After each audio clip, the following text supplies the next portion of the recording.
Здравейте и добре дошли в новото ми видео. Аз съм Дейвид и днес ще разглеждаме моите колекционерски монети. Като това е трета част и днес ще гледаме старите монети от други държави. Очаква ни много интересен епизод, затова не забравяйте да се абонирате за канала ми с камбанка и да оставите лайк на видеото.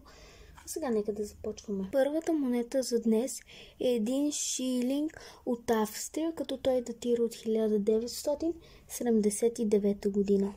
Ето как изглежда и гърбът, като е изобразено някакво цвете. Втората монета за днес е една рубла от СССР.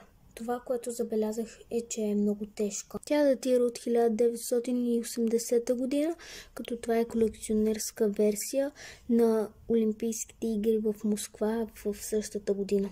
Така, след третата монета за днес са две марки от 1979 година от Западна Германия, като те се водят като лева в Западна Германия, а стотинките се наричат пенинги, като тук съм ви показал 10 и 5 пенинга. Ето и как изглеждат отзад. Следващата монета за днес са 100 драхми от Гърция, които датират от 1992 година. Като на гърба е изобразен император Александър I Македонски Велики, който се счита за един от най-големите завоеватели и военачалници в историята на света, а това пък са 20 драхми, пак от 1992 година, а ето го и гърбът. Продължаваме с една френска монета. Това са 5 центимес, като това са като стотинките им от 1992 година. Ето го и гърбът, като това, което забелязах е, че монетата се обръща като монетите от царство България, които ви показах във втора част на монетите. Ето така. А не ето така, както ги обръщаме в ден днешен. Обаче монетата е изключително малка. Едва прочетох този дребен шрифт и ще ви направя сравнение с една стотинка, като са абсолютно еднакви по размера, само че френската монета е двойно по-тънка. Поправка, еднакви са по дебелина. Така че нека да преминаваме към следващата монета. Следващите монети са от Югославия и Сърбия, като ще ви ги покажа от най-старата към най-новата. Уточнявам, че динар е югославската и сърбската по-висока валута, а пък парата или парите просто са по-ниската, като стотинките. Това са 20 пари от Югославия, като те датират от 1965. Ето го и гърбът. Следващата югославска монета е един нови динар от 1996 година, като това е този период на Югославия, 4 години след като Хърватия, Словения и Босна и Херцеговина се отцепват и остават в Съюза само Сърбия, Северна Македония, Косово, която е непризната от Сърбия, и Черна гора. Ето го и гърбът. И тук вече отиваме към сръбските динари, като тези са от 2003 година, като единствената разлика с сегашните е в вида на метала. Сега отиваме малко по-на запад с четвърт долар, като това се равнява на 25 цента. Ето го и гърбът, като монетата датира от 1980 година. Следващата монета е много интересна, като това са 5 филса от Ирак от 1975 година. Ето го и гърба, като това, което забелязах е, че има дупка, което мисля, че датира от стара китайска традиция, която гласи да се връзват монетките на клонец и така се отиваш в магазините преди да бъдат изобретени банкнотите и преди Марко Поло с пътешествията си да ги пренесе в Европа.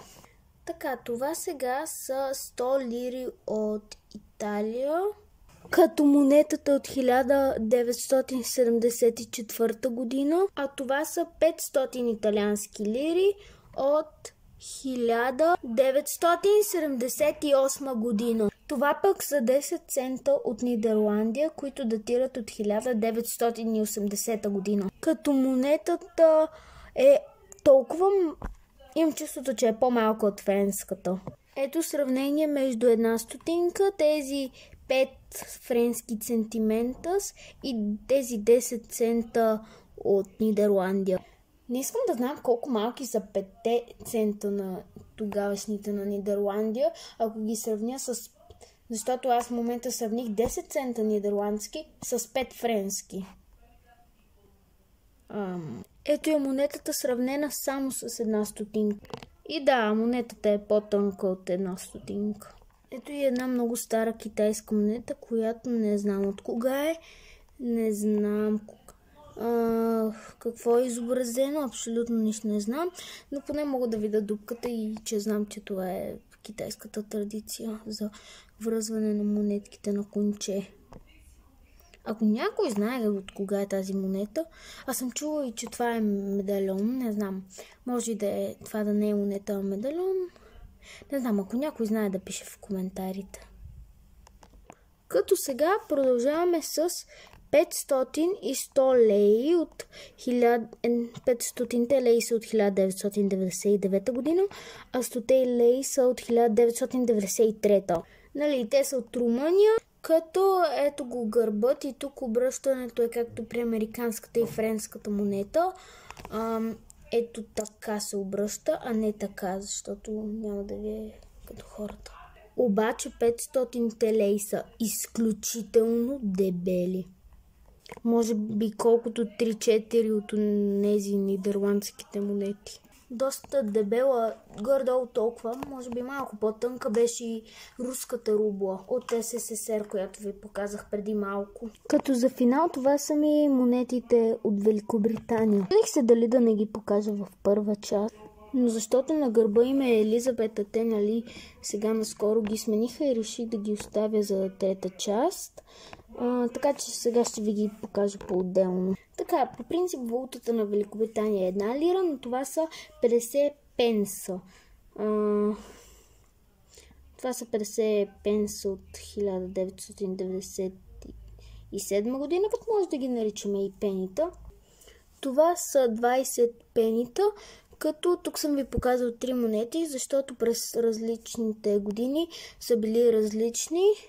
Така е изглеждала през 1982, така през 2004, а така през 2015 година и сега. Като отзад са почти еднакви и може да видим възрастовата промяна в Елизабет II. Вижте, тук е млада, тук е по-възрастна, а тук вече е много възрастна. Това са 5 пенита, ето ги отзад и ето едно пени. Като ето го и отзад. Това са... това е за днес. Благодаря ви, че изгледахте клипа до край. Не забравяйте да се абонирате за канала ми с камбанка и до скоро виждане. Пишете в коментарите, ако искате четвърта част, като аз мисля да е с банкноти. Благодаря ви. Чао!